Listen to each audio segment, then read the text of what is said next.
with the euro pound, which seems like one of the most interesting opportunities we might see. The daily chart shows a potential stop with a bullish divergence.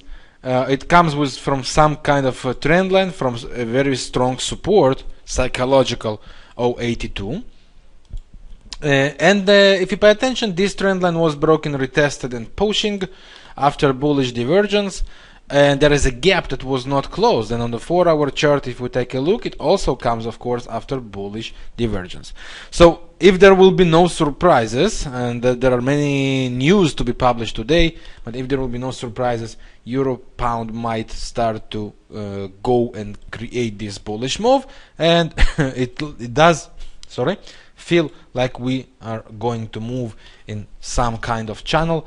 I believe we are going now for to close the gap, or at least to 082 50-60 zone before the pair will show anything else. And all that is relevant as long as we do hold above this trend line on the 1-hour chart, and actually the support around 08205. So protection below that should be enough for this small short-term opportunity. We might see very nice rise. That means I also believe you